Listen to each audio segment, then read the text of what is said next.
And I have a personal question for you because I know how much you love this. The First Lady put the stakes of the 2016 election in very personal terms in a speech that resonated across the country. And she really spoke the concerns of a lot of women, LGBT folks, people of color, many others. And so I wonder now how you and the First Lady are talking to your daughters about the meaning of this election and how you interpret it for yourself and for them. You know, every parent brags on their daughters or their sons. You know, if your mom and dad don't brag on you, you know, you got problems. But man, my daughters are something. And they just surprise and enchant and impress me more and more every single day as they grow up. And so these days when we talk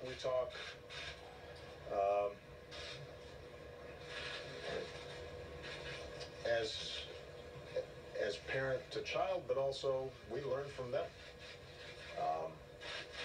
And I think it was really interesting to see how Malia and Sasha reacted.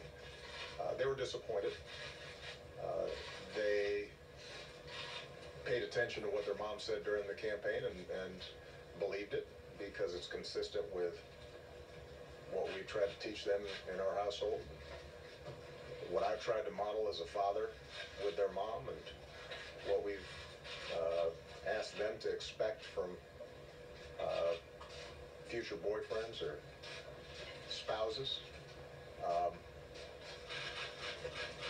But what we've also tried to teach them is resilience, and we've tried to teach them hope, and that the only thing that is the end of the world is the end of the world. And so you get knocked down, you get up, brush yourself off, and you get back to work. And that tended to be their attitude. I think neither of them intend to pursue a future of politics, and in that too, I think their mother's influence shows. But both of them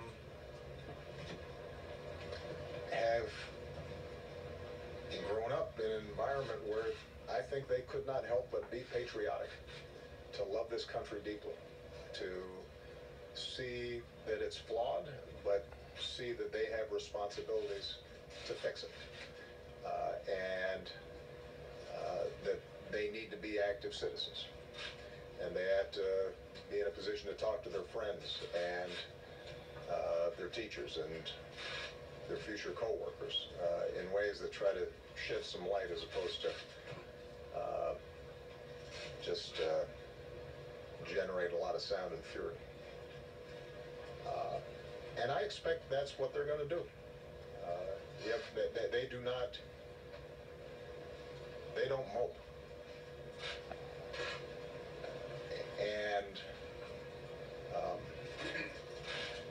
And what I really am proud of them,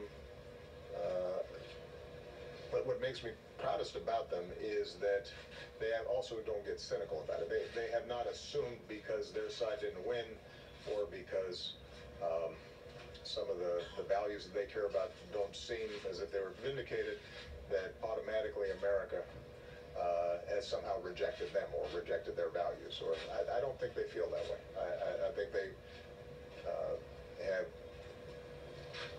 in part through osmosis, in part through dinner time conversations, appreciated the fact that this is a big, complicated country, and democracy is messy, and it doesn't always work exactly the way you might want. It doesn't guarantee certain outcomes. But if you're engaged and you're involved, then there are a lot more good people and bad in this country, and there's a core decency to this country, and that they got to be a part of lifting that up, and I expect they will be. And in that sense, they are representative of this generation that makes me really optimistic. I've been asked, I've had some off-the-record conversations with some journalists where they said, okay, you seem like you're okay, but really, what are you thinking? And I said, no, what I'm saying really is what I think. I believe in this country. I believe in the American people. I believe that people are more good than bad.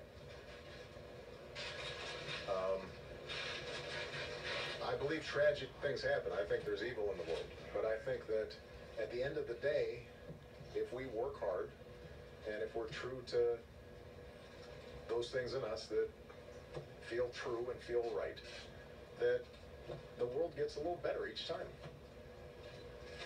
That's what this presidency has tried to be about. And I see that in the young people I've worked with. I couldn't be prouder of them. And so this is not just a matter of no drama Obama. This is what I really believe. It is true that behind closed doors I curse more than I do.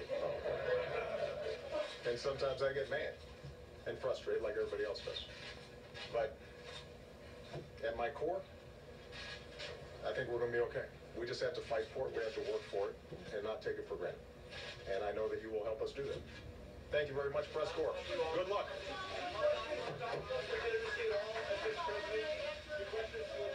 The closing quote that'll be remembered: I believe in this country, I believe in the American people, I believe there's more good than bad. And with that, a little mini tour of the lower press office. Barack